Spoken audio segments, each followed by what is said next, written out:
Okay, so let's begin. इस course में अब तक आपने देखा है कि हम मेनली कंसर्न हैं in computing the ground state and excited state energies of different atoms. तो उसी को हम अभी कंटिन्यू कर रहे हैं। आज हम जो है वो लिथियम एटम को देखेंगे। और जो नेक्स्ट लेक्चर है उससे we will go to general multi electron atom because today we will see that जो हमारा ab initio methods हैं जिसमें we write the state and Hamiltonian and try to do everything uh, from the first principle, it's reaching sort of the limits. आज का जो lecture है hopefully that will show that. So from next lecture we will introduce a very ubiquitous technique which is especially good when you have many electrons. It's called Hartree-Fock self-consistent field method. तो आज वाला जो lecture है वो last है जिसमें हम essentially we are dealing electrons individually, क्योंकि हम हर जो टर्म है उसको हर इलेक्ट्रॉन को एक पॉइंट पार्टिकल के तौर पे लेके हैमिल्टोनियन में शामिल करके चल रहे हैं. So today we will study lithium ground state. So lithium atom जो है वो उसमें 3 इलेक्ट्रॉन है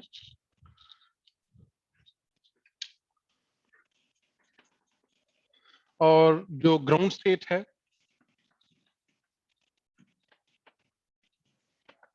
एसेंशियली 2 इलेक्ट्रॉन 1s ऑर्बिटल में और 1 इलेक्ट्रॉन जो है वो 2s ऑर्बिटल में. वे ये अप भी हो सकता है, डाउन भी हो सकता है. तो ये जो ग्राउंड स्टेट है ये डबली डीजेनरेट है. either the electron with spin up in 2s या with spin down in 2s. both जो states हैं they have a same energy. So we will treat this state and find its energy, and hopefully with that method you will know कि हम कैसे उसी जो method है specially जो Slater determinant है उसको यूज करके तो कैसे एनर्जीज फाइंड कर सकते हैं. So let me first write the Hamiltonian of lithium atom. So the Hamiltonian is minus h bar square 2m del 1 square 2m del 2 square for second electron. For third electron then अच्छा ये थोड़ी सी introduce हम notation कर देते हैं. Let's take this e prime as e over 4 epsilon naught square root so that we don't have to write 4 pi epsilon naught here again and again. So this is e prime square and then minus that e prime square r2 minus that e prime square r3. So you can imagine it's like this, that we have a nucleus of charge at e, then there are 3 electron. So एक electron का जो distance है nucleus से वो r1 है, दूसरे का r2 है और तीसरे का r3. And we are writing this Hamiltonian under Born approximation, where we are assuming that the nucleus is stationary. It's too heavy to contribute to the kinetic energy. So the kinetic energy is only coming from the electrons. So these are the electron attractions to the nucleus. So her electron जो है, it's feeling an attractive force from the nucleus. So these are the potential energies for that. But we also have other terms because these electrons are repelling each other. So let's say this is R13, this is R23, and then R12. So we have extra term with positive sign. So E prime square R12, E prime square R23, E prime square R13. Okay, so this is our full Hamiltonian that we have to apply to get the ground state energy of this system. So let's use perturbation theory to find the ground state energy. इस तरह से कि we can think of this part as H naught and this part as the perturbation. उसका फायदा ये होगा कि देखें इसके अंदर I can write this H naught as I1 to 3 minus H bar square 2m del I square minus ZE prime square over RI, right? तो और हर एक जो टर्म है वो सिर्फ लेट्स से ये x1 y1 z1, ये भी x1 y1 z1 पे डिपेंडेंट है। तो जो तीन टर्म हमारे पास तीन ग्रुप्स बनते हैं और तीनों हाइड्रोजन लाइक हैं। So this is hydrogen atom for I1, for I2 this is another hydrogen atom, for I3 this is another hydrogen atom, so to say. So इस H0 के लिए we can express our wave function as you know the product of three hydrogen wave functions. So let me call it H1, H2, H3 because each term corresponds to the hydrogen atom. So तीनों जो terms हैं they correspond to अगर wave function की बात करें total इस H0 का, so it's product of three wave functions. So this is H1 is function of R1, H2 is function of R2, H3 is function of R3. So इसका फायदा फिर ये है कि we can use this zero order wave functions to find the correction term due to the perturbation Hamiltonian to find the ground state energy of this lithium atom. This is how we approach the helium atom as well. Okay, so अब question ये है कि ये जो individual ground और by the way जो E not है वो क्या होगा, जो अनपर्टर्ब प्रॉब्लम की एनर्जी है, it would be minus z square over n1 square minus z square n2 square minus z square n3 square into that E square 8 pi epsilon not A not. ठीक है, सो ये 13.6 इलेक्ट्रॉन वोल्ट है और जो भी हम यहाँ पे प्रोडक्ट में फंक्शन यूज करेंगे उनका जो करस्पॉन्डिंग n है वो हम यहाँ पे यूज करेंगे। सो अगर आप लिथियम की बात करें तो जो ग्राउंड स्टेट एनर्जी है, क्योंकि दो इलेक्ट्रॉन 1s में आ सकते हैं due to Pauli exclusion principle, because there are two spin orbitals available with n is equal to 1, so they can both go there. और जो third electron है, it will have to go with n3 is equal to 2. So the ground state energy is, यहाँ पे 1 रखते हैं, यहाँ पे 1, यहाँ पे 2 का स्क्वायर। और अगर आप ये वैल्यूएट करें तो जो अनपर्टर्ब प्रॉब्लम की ग्राउंड स्टेट एनर्जी है, that is I think it's minus 81 over 4 into 13.6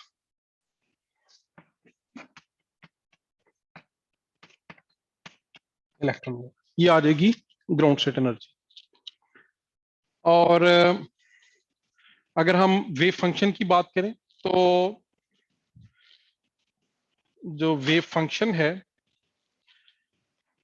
अच्छा अब ये जो मैंने प्रोडक्ट जो है वो लिख दिया है, so this is little bit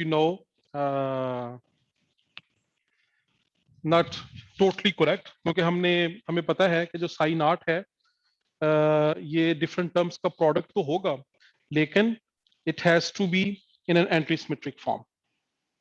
So we have to prepare a proper antisymmetric wave function for this ground state. जी, सॉरी क्या चीज, ये वाला जो पार्ट है, हाँ 8 pi epsilon naught a not.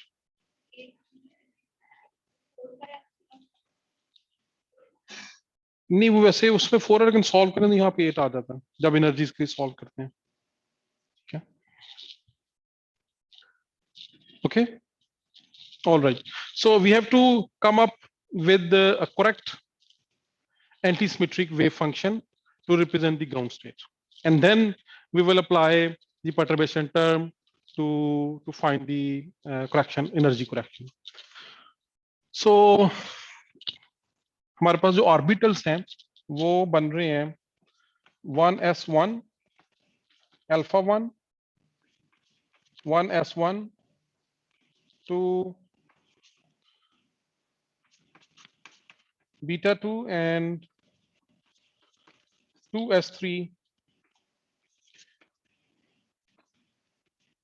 So ये तीन स्पिन ऑर्बिटल्स ऑक्युपाइड है, ठीक है। यहाँ पे अल्फा कर लें या बीटा कर लें, that's fine, they are two degenerate states.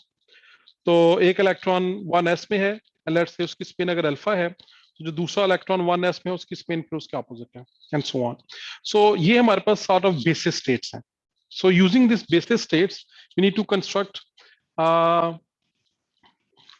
anti-symmetric wave function, so which we can do very easily using slated determinant, जो कि तीन ऑर्बिटल्स हैं तो तीन का फैक्टोरियल आ जाएगा 6, 1/n factorial, and then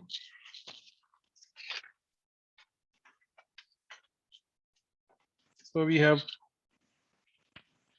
1s1 alpha 1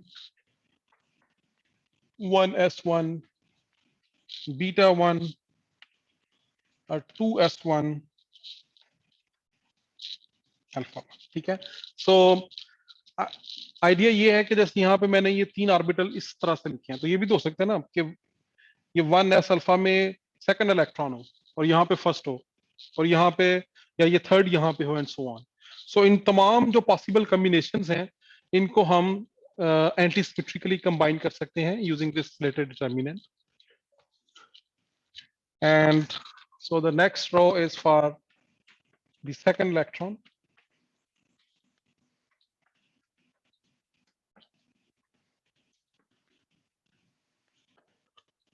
and third is for the third electron.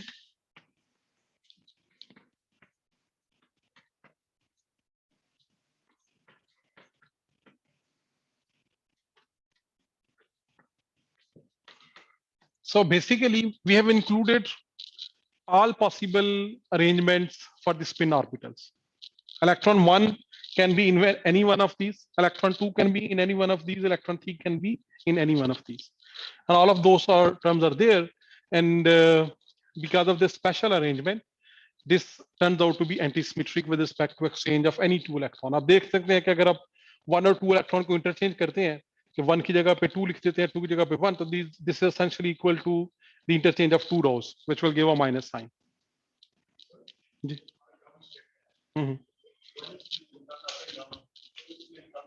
Ji ji ji ji. So that's another possible ground state कि आप इसको आपकी बजाय डाउन रख लें, ठीक है, और यहाँ पे जो है बीटा बीटा बीटा आ जाएगा। That's another possible ground state, ठीक है। Okay, so this is the proper anti-symmetric ground state wave function, and this is our perturbation Hamiltonian. और अब हमारा काम है कि हमने जो एनर्जी करेक्शन है लेट्स से फर्स्ट ऑर्डर वो फाइंड करनी है। जी जी,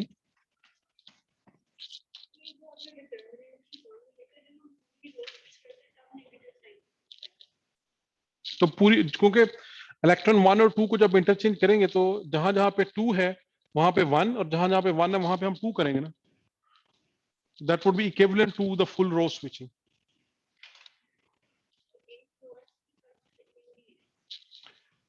जी जी, तो देखिए आप जब हमारे पास एक वेव फंक्शन होता है तो हमने उसको लेट से चेक करना है कि जब दो इलेक्ट्रॉन को इंटरचेंज करें तो क्या होता है।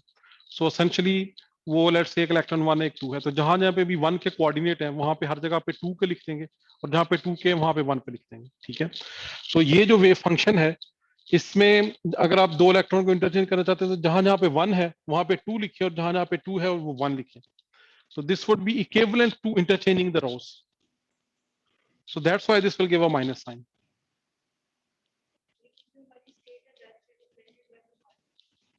नहीं, स्टेट तो ये सारी है, ये एक इक्वेशन ही है ना, इक्वेशन कैसे लिखा हुआ, डिटरमिनेंट खोलेंगे तो वो इक्वेशन ही बनती है ना, मैं भी थोड़ी देर में लिखता हूँ वो पूरी इक्वेशन, वो जो एक फंक्शन है। तो this is just one function, ये उसका सॉर्ट ऑफ कॉम्पैक्ट एक फॉर्म है, ठीक है। बाय द वे इसके लिए ना एक नोटेशन भी यूज होती है, क्योंकि people are tired of writing these things again and again. So let me just write it and then I'll tell the notation. So this is the perturbation. So ये चीज हमने evaluate कर ली है। जो notation है वो ये है कि this is just represented by this.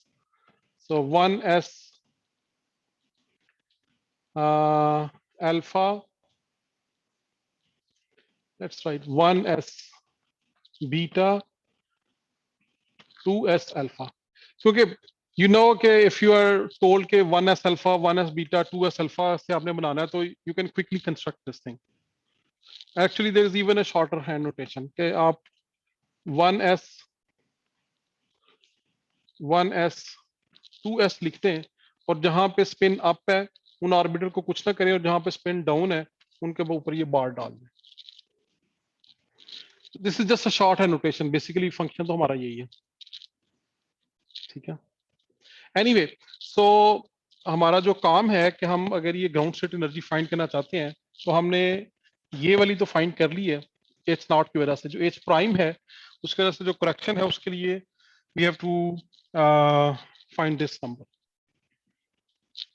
So let's do that.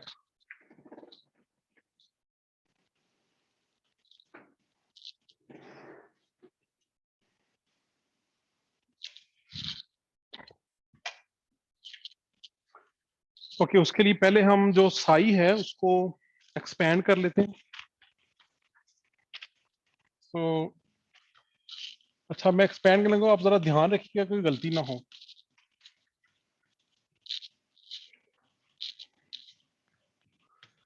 One S one, one S to,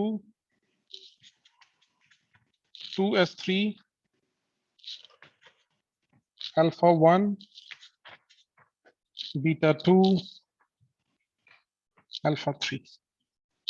अच्छा एक्सपैंड कैसे, ये जो एक्सपैंड करके 6 टर्म्स आएंगी ना, वो उसी तरह से किया, वो जो आपने पढ़ा हुआ है कि पहले एक रो से एक्सपैंड कर लें, ठीक है, जो ये डिटर्मिनेंट होता है इस तरह से।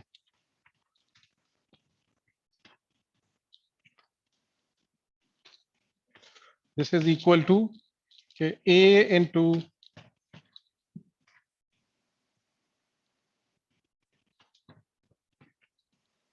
Minus B into plus C into,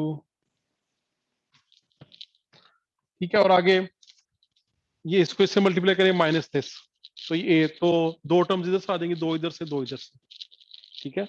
और इन जनरल अगर ये A B C D E F G H ये सारी डिफरेंट है, तो एट द एंड आपके पास 6 टर्म्स इंडिपेंडेंट आएंगे, you can't combine any one of them. Combine तब होता है अगर कुछ वो टर्म सिमिलर हो तो आप कुछ इकट्ठी कर सकते हैं, लेकिन जो कि ये ए बी सी डी और उसमें भी आप देखें वो सारी की सारी टर्म डिफरेंट है, we won't be able to combine any one of them, so I'm going to get those 6 terms individually. So एक टर्म ये आ जाएगी, फिर minus 1s1, 2s2, 1s3, alpha 1, alpha 2, beta 3।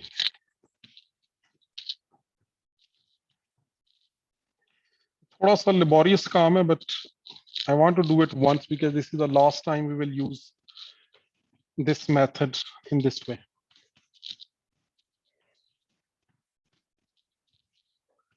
Plus 1s1, 2s2, 1s3, beta 1, alpha 2, alpha 3।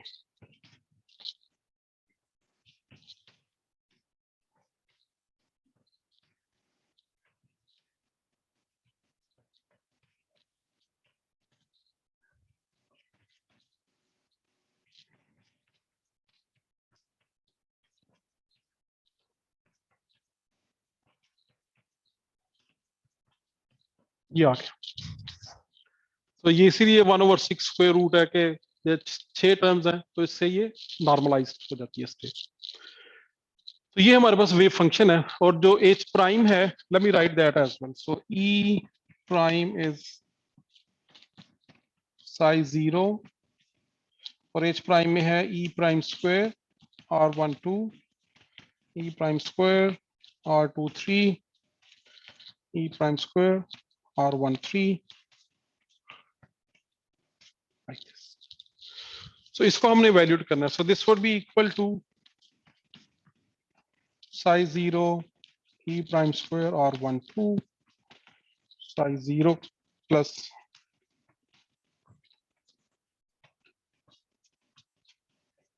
r23 size 0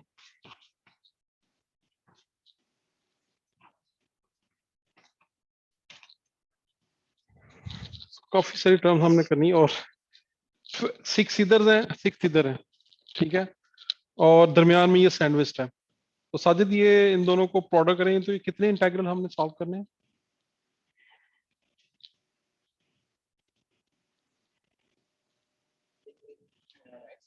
ज़ाहिर है ये 6 terms है ना, sign art में 6 इधर है 6 इधर, तो कितने इंटीग्रल बनेंगे? 36 नहीं बनेंगे? मल्टीप्लाई करते हैं तो एक इधर से पकड़ते हैं, वो 6 के 6 के साथ होती है, ठीक है। फिर दूसरी, and then there is this one is sandwiched between the two. लेकिन फॉर्चुनेटली काफी सारे इंटीग्रल जो हैं वो 0 होंगे। You have to recall this orthogonality. मैं थोड़ा सा इधर लिख लेता हूँ। एक तो ये ध्यान में रखें कि 1s1 एंड 2s1 आर 0, ठीक है ना, क्योंकि ये हाइड्रोजन का 1s है, ये 2s है, दोनों ऑर्थोगोनल फंक्शन। इसी तरह alpha of 1 is orthogonal to beta of 1। अलबत्ता ये नहीं है, अगर आपके पास इधर 1s1 है और इधर लेट्स से 2s2 है, तो दिस आई कैंट से 0, क्योंकि इधर है, यहाँ पे और कोऑर्डिनेट है, यहाँ पे और कोऑर्डिनेट है। So I can't say anything about this, but this is 0. This similarly, so जब भी सेम इलेक्ट्रॉन के डिफरेंट वेव फंक्शंस का इनर प्रोडक्ट हो रहा है, तो answer would be 0, unless of course अगर ये 1s1 के अंदर जो है ये r12 आ गया या something like this, then this in general may not be 0, right, क्योंकि ये r1 r2 x1 x2 etcetera यहाँ पे भी है। तो लेकिन अगर दरमियान में कुछ नहीं है, तो तब ये जो ऑर्थोगोनैलिटी है इसकी वजह से ये 0 हो जाएगा।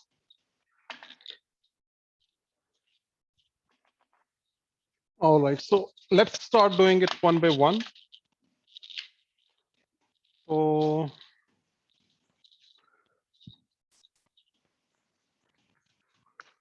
E prime, so यहां से शुरू करते हैं। तो ये आ जाएगा 1/r12, ये साइज 0, ये size 0। Let's start from the first term. तो फर्स्ट टर्म में ये लेफ्ट पे है और यही जो है वो राइट पे है, राइट, और आपके पास ये बन जाएगा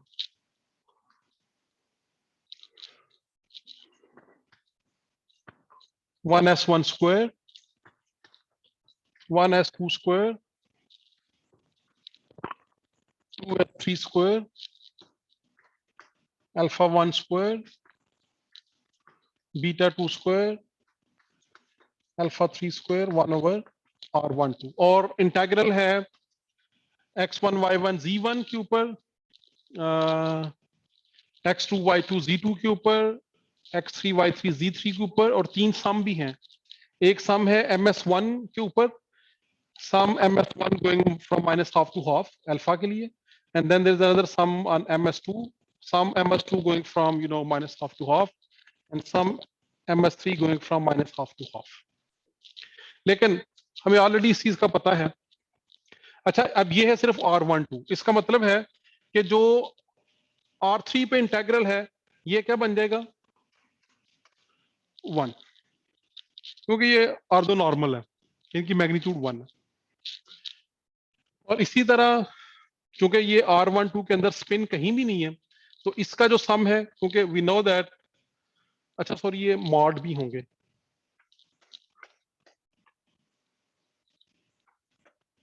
क्योंकि एक देखें लेफ्ट साइड से आ रहा है और एक राइट साइड से आ रहा है, तो एक तरफ स्टार है एक तरफ नहीं है। तो लेकिन ये तो चूंकि सारे रियल फंक्शन हमने लिए हुए हैं 1s 2, तो सो ये स्क्वायर इज फाइन, बट खैर ये भी हमने रियली लिए हुए हैं, बट एनीवे सो हमने जो कंडीशन पढ़ी थी वो ये थी, तो this is 1, so sum from ms minus half to, so हमें ये भी पता कि ये भी नॉर्मलाइज्ड है। so जो तीनों सम्स हैं इनके ऊपर this will give 1, this will give 1, this will give 1, और अल्टीमेटली हमारे पास इंटेग्रल क्या बचेगा, सिर्फ 1s square 1s 2 square 1/r12, और इस इंटेग्रल का क्या नाम है, आप होमवर्क में भी कर रहे हैं,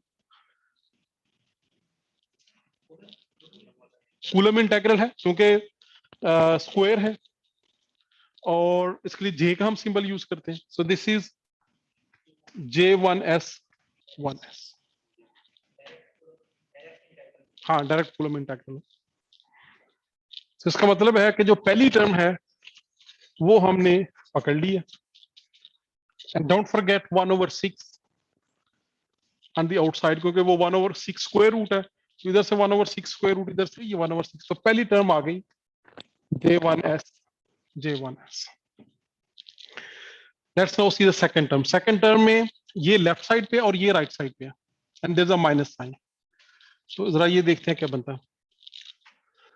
और जब इसको इससे करेंगे, देयर इज अ सम और अल्फा, तो ये बीटा है ये अल्फा है, and we know that sum over alpha star beta is 0, क्योंकि ये भी ऑर्थोगोनल है। तो इसी तरह sum over beta star alpha this is also 0।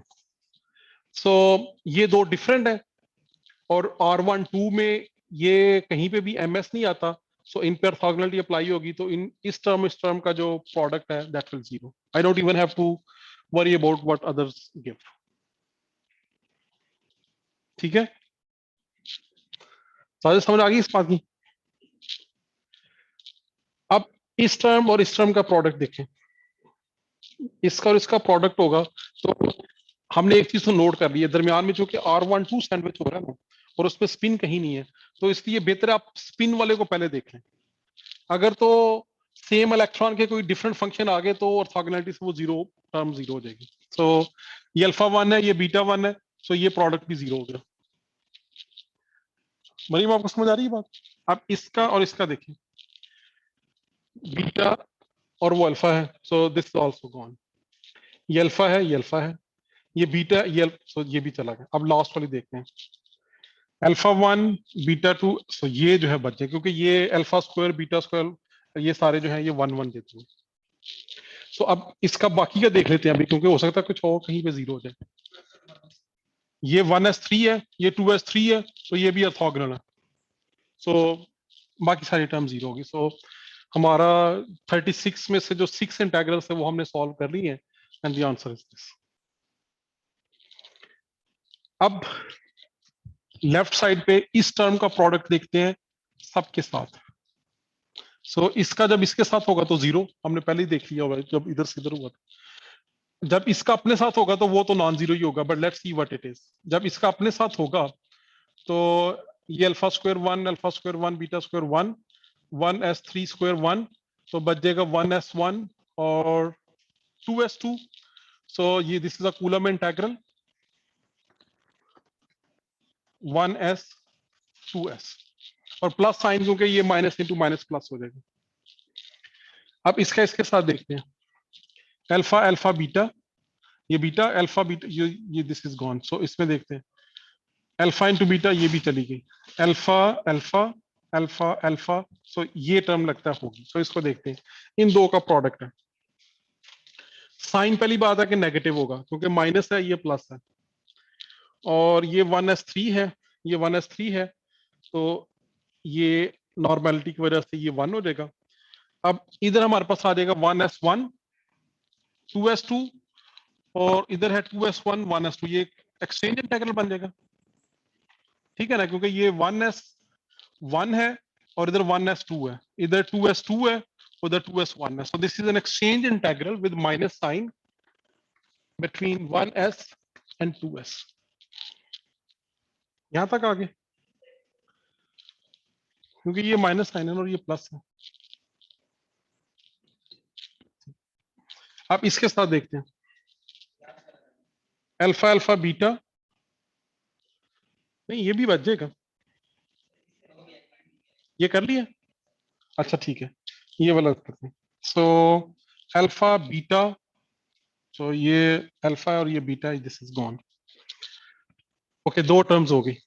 अब हम ये जो थर्ड है इसका, मैं जिस जो कर रहे होते हैं उसके साथ स्टार लगा देता हूं। इसका इसके साथ देखें 0, इसका इसके साथ 0, इसका अपने साथ जो है वो कूलम है या एक्सचेंज है, 1s है, 1s है, अपने साथ तो खैर वो कूलम भी होगा। सो 1s 1s, तो ये जो j है इसके साथ एक और आ गया, तो एक पहले है और एक मैं और लगा, एक टर्म आ गई इधर से, ठीक है। तो ये जो 2j की जगह मैंने ना ये दो डॉट्स लगा दिए, ये इसका जो अपने साथ हुआ, नहीं ये टर्म ऐड होगी ना उसमें, तो एक j1s1 फिर एक और j1s1। अब इसका इसके साथ देखते हैं बीटा अल्फा अल्फा, हाँ ठीक है, ये लगता है बच्चे का। सो ये 1s1 है, ये 1s2 है, ये भी 1s1 है, ये 2s2 है, तो ये 2s, ये 1s, ये 0 हो जाएगा, ठीक है ना, ये दोनों ऑर्थोगोनल है, तो इससे ये भी 0, तो इसका इसके साथ देखते हैं ये बीटा इंटू अल्फा, ये भी 0, बीटा इंटू अल्फा, ये भी 0। ऑल राइट, सो ये भी हमने कर ली। अब इसको देखते हैं इसका इसके साथ, बीटा है वो alpha 0, beta alpha 0, beta beta alpha alpha alpha alpha, so ये चेक चेक करते हैं, लेकिन ये 1s है, ये 2s है, सो ये 0 हो जाएगा। इसका अपने साथ जो है ये बनेगा 1s 2s, तो ये कूलम इंटीग्रल है 1s 2s वाला, ये वाला। तो एक पहले से है और एक और आ गया हमारे पास, ये मैंने डॉट लगा दी, दो हो गए। अब इसका इसके साथ देखते हैं बीटा अल्फा, ये बाकी दोनों के साथ 0 हो गया। अब इधर देखते हैं इसके साथ alpha beta alpha alpha beta, हाँ ये हो सकता है कि हो।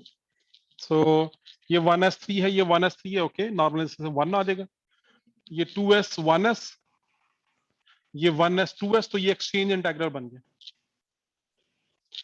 सो ये एक्सचेंज इंटीग्रल है 1s 2s का, 1 तो एक पहले से है, एक और आ गया। इसका अपने साथ करेंगे तो ये आ जाएगा 2s स्क्वायर 1s स्क्वायर, तो ये कूलम इंटीग्रल बन रहा है 1s 2s 1s 2s, तो एक और आ गया दीदी।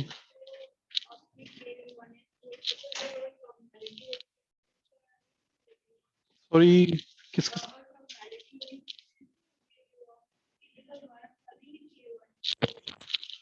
नहीं वो ऑर्थोगोनलिटी, लेट्स से ये के कहां से आया था, ये अल्फा अल्फा बीटा है, हाँ इसके साथ देखते हैं। तो देखें इसका इसका अगर देखें तो ये 1s पे तो नॉर्मलाइजेशन हो गया। अब ये बन रहा है 1s1 2s2 1/r12 2s1 1s2, ये ऑर्थोगोनलिटी नहीं लग सकती क्योंकि, हाँ ये 1s1, क्योंकि ये दरमियान में ये r12 भी है ना, ठीक है, अगर ये ना होता तो फिर आपकी बात सही थी। तो अब ये 1s और 2s ऑर्थोगोनलिटी नहीं लग सकती जी।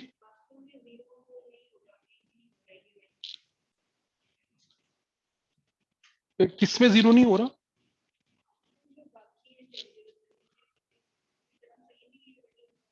हाँ, क्योंकि क्योंकि r12 तो सबके दरमियान में है ना, तो 1 और 2 में ऑर्थोगोनलिटी हम कहीं भी नहीं लगा सकते अभी। और हमने लगाया, हमने ऑर्थोगोनैलिटी ये सिर्फ वन इस थर्ड वाले पे भी लग रही है, जहां भी लग रही है, जहां पे ये दोनों डिफरेंट आते हैं वो जीरो हो जाता है, क्योंकि ये अभी R12 में R3 कहीं पे भी नहीं है। ठीक है,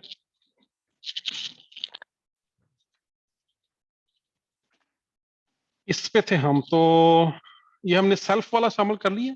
हाँ, ये अभी ये किया था 1s² 2s² वाला। इसके इसके साथ देखें तो अल्फा ये बीटा है, ये अल्फा है, तो ये ऑर्थोगोनैलिटी से जीरो हो गया, सो ये आ गया। अब हम लास्ट वाला देख लेते हैं।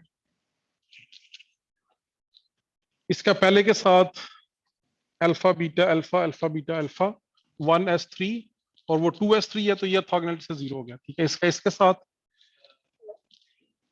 0 0 0 0, और इसका अपने साथ आ गया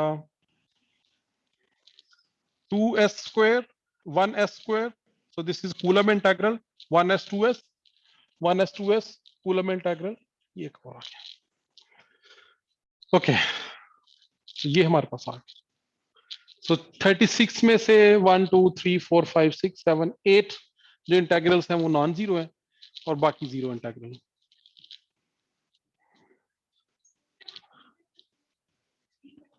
जी, कैलकुलेट क्या करना है? 3 क्या? हाँ, और ये हमने ऑलरेडी किए हुए हैं, इनके फॉर्म्स ऑन सोल्यूशन हमारे पास है। ठीक है, okay, so let's now go to the next term. आप इसको देखते हैं, इसमें भी 36 इंटेग्रल है। तो पहला इंटेग्रल वही होगा, दिस, यानी इस टर्म का अपने साथ, फिर इसका इसके साथ, इसके साथ, and so on. So let's start from the first one. अब दरमियान में जो है वो R23 आ गया।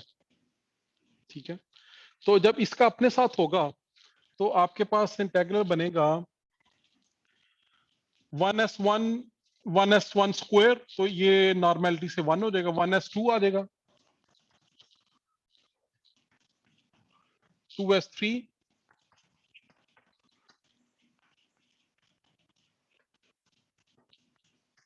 ये आ गया। ठीक है, क्योंकि अल्फा² बीटा² अल्फा² वो भी 1 हो जाएंगे। अब ये देखें, ये जो 2 और 3 हैं, यहाँ पे ये इंटीग्रेशन वेरिएबल्स है, इनके ऊपर जब इंटीग्रेशन होगी तो दोनों खत्म हो जाएंगे। तो ये इंटेग्रल जो है ये बिल्कुल वैसे ही रहेगा, अगर मैं ये लेट से 2 की जगह पे 1 और 3 की जगह पे 2 कर दूं, और इसकी जगह पे 1, इसकी जगह पे 2, इसकी जगह पे 1, इसकी जगह पे 2 कर दूं, कोई इंटेग्रल पे फर्क तो नहीं ना पड़ेगा। तो अगर आपके पास तो ये इंटेग्रल है एक्सपोनेंशियल -3r1/a dr1, अगर मैं इसके जगह पे यूं कर दूं r4/a dr4, तो आंसर पे तो फर्क नहीं पड़ता ना, इंटीग्रेशन वेरिएबल के तो जो मर्जी हम कर दें, क्योंकि डेफिनेट इंटीग्रल है ये सारे, 0 to infinity वाले वो इंटीग्रल है, तो डेफिनेट इंटीग्रल है। तो इसका मतलब है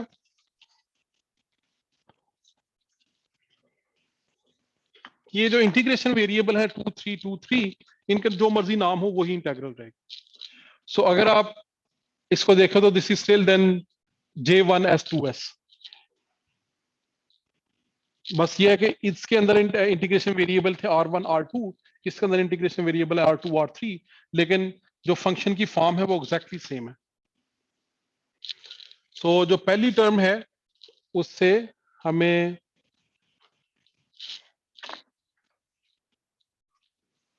एक मिल जाएगा ये वाला इंटीग्रल, और इसी तरह बाकी सारे बारी बारी करते जाएं, and you will see that we will still have some Coulomb integral 1s1s, some Coulomb integral 1s2s, and some exchange integral 1s2s।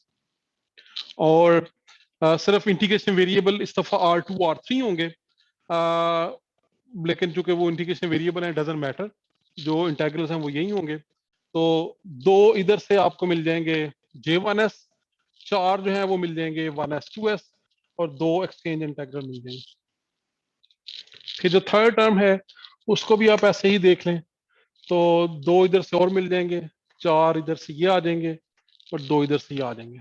So ultimately we will have 1/6 6 J1s 1s 12 J1s 2s and 6 K1s 2s.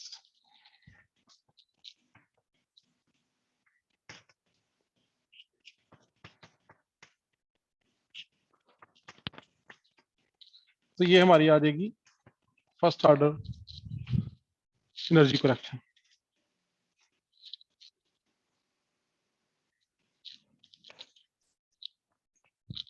और अगर इसमें हम इसकी values put कर दें integrals की,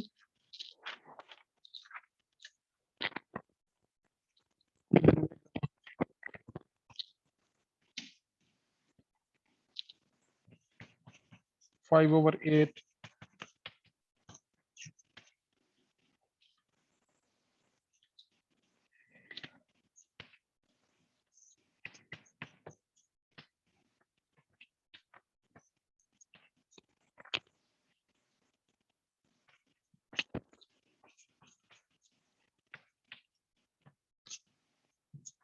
और अगर आप वो जो ई नॉट है, ई नॉट और जो टोटल एनर्जी की बात करें तो it's approximately E not plus E prime, और ई नॉट वो जो हमने की थी वो मल्टीप्लाई कर लें तो वो बनता है -275.5 इलेक्ट्रॉन वोल्ट, और अगर इनको आप इवेल्युएट कर लें तो ये बनती है 83.5 इलेक्ट्रॉन वोल्ट, टोटल आ जाएगी -192 इलेक्ट्रॉन वोल्ट। और जो एक्सपेरिमेंटल वैल्यू है टोटल एनर्जी की लिथियम की, it's like -203.5 electron volt. It's not that bad.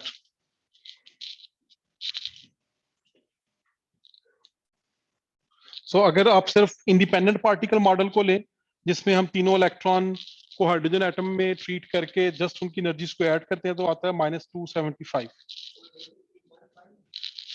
ये है 83.5 और ये जो E1 है ये 83.5 है। तो अगर इसको इसमें ऐड कर लें तो आंसर है 192 इलेक्ट्रॉन वोल्ट। और जो एक्सपेरिमेंटल ग्राउंड स्टेट एनर्जी है लिथियम की, इट्स लाइक 203.5 इलेक्ट्रॉन वोल्ट।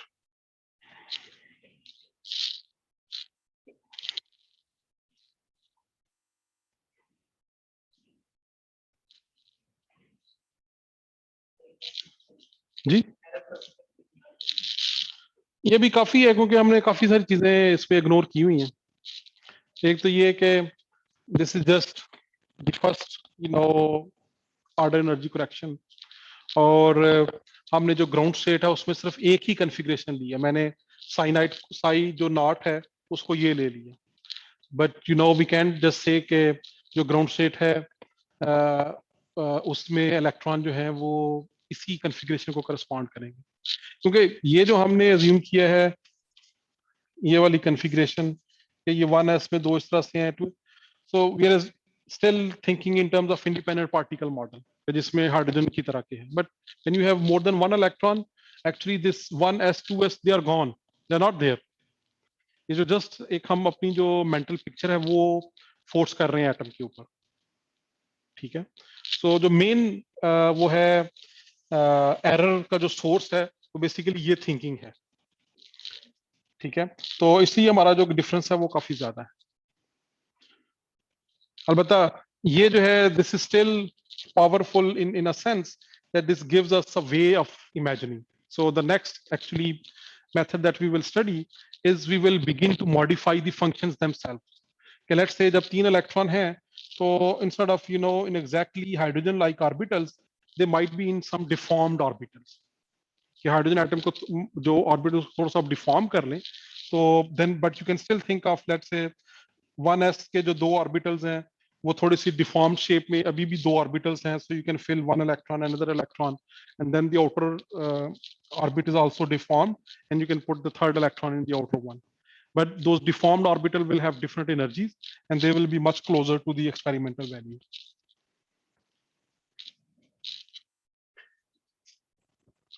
तो क्योंकि इन जनरल जो देखें जो जो ग्राउंड स्टेट है, जैसे एक हमने एक पॉसिबिलिटी है कि यहाँ पे हम अल्फा की जगह पे बीटा रखें, अलबत्ता बीटा रखेंगे तो you will get the same energy, I think. And in general, the state of the atom is, a linear combination of this Slater determinant and the other Slater determinant with alpha replaced with beta. और जो असल में the picture is bit more than that. अगर हम let's say इसकी बात करें, so suppose instead of 1s square 2s, the electrons are in this configuration. क्योंकि हम अगर हाइड्रोजन एटम के रेफरेंस से सोचे तो this is still a ground state, right? क्योंकि 2px और 2s की सेम एनर्जी होती है. That's what we know from hydrogen atom. So इसका मतलब है कि जो लिथियम की जो ग्राउंड स्टेट है वो, late me right this, d1, ये जो पहला डिटरमिनेंट अभी हमने किया वो ये हमने किया. जो एक दूसरा ग्राउंड स्टेट कॉन्फ़िगरेशन पॉसिबल हो सकती है वो ये हो सकती है कि हम 2s में इलेक्ट्रॉन अल्फा की बजाय बीटा स्टेट में रखें. एक जो तीसरी ग्राउंड स्टेट कॉन्फ़िगरेशन पॉसिबल हो सकती है वो ये हो सकती है, जो चौथी हो सकती है,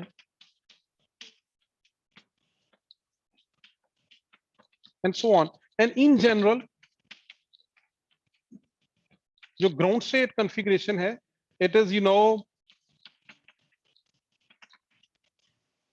linear combination of these determinants.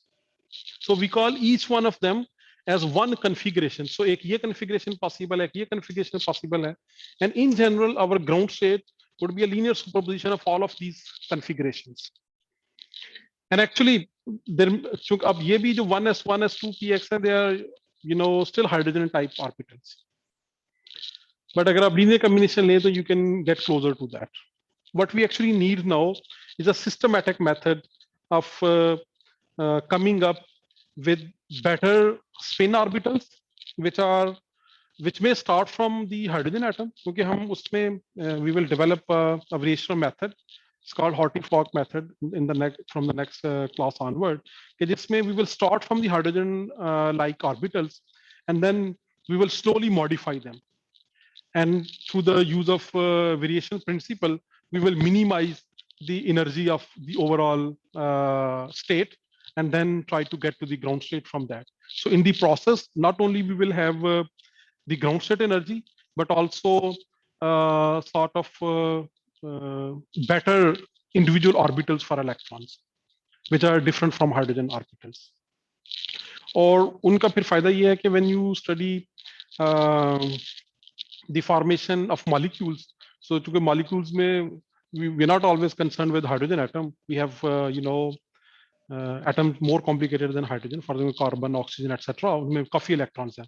So वो जो deformed orbitals हैं, they essentially interact with each other to form the bonds, and we are able to understand chemical processes and why certain chemical reactions happen and certain don't happen and so on.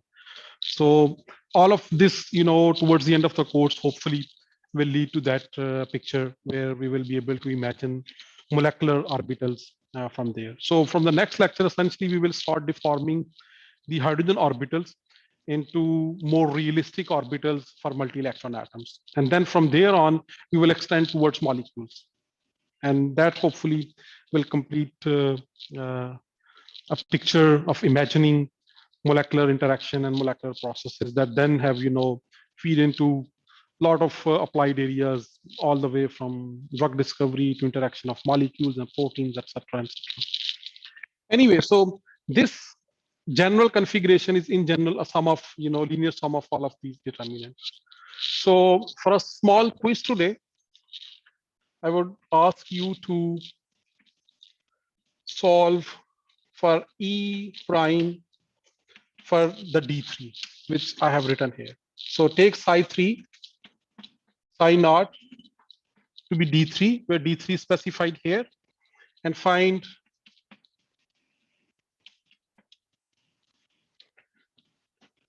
बल्कि आप ऐसा करें, आप सिर्फ एक का कर लें.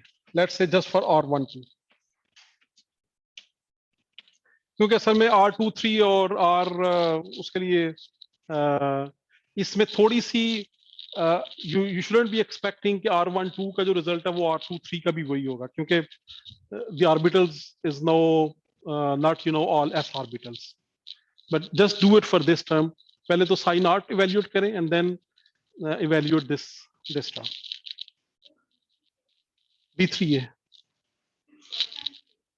हाँ जी, इसको एक्सपेंड करके लिख, ये 1s अल्फा है, ये 1s बीटा है, ये 2px अल्फा है, उससे 3x3 मैट्रिक्स कंस्ट्रक्ट कर लें।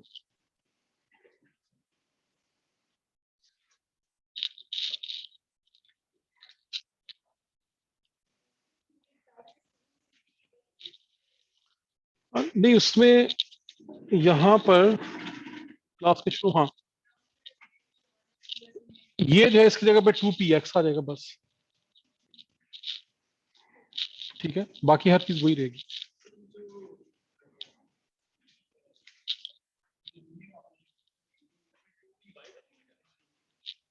नहीं सिर्फ जो आगे, हाँ वो अगर आप आगे चलते हैं, लेट्स से D5 में let you can include 2py, और आपने न्यूमेरिकल वैल्यू नहीं निकालनी, just find in terms of these coulombs and exchange integrals symbolically. Don't have to find the numerical value.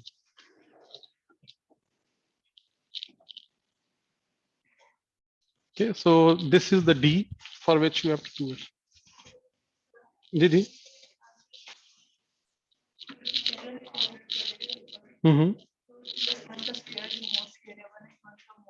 Did he? Mm-hmm. क्योंकि जो 1s3 है,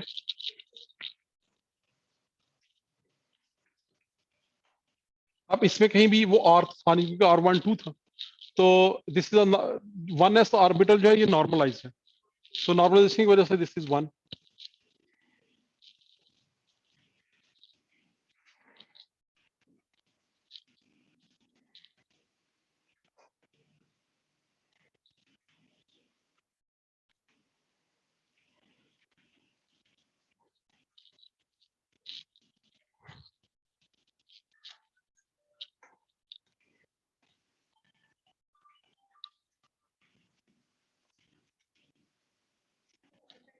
जी जी।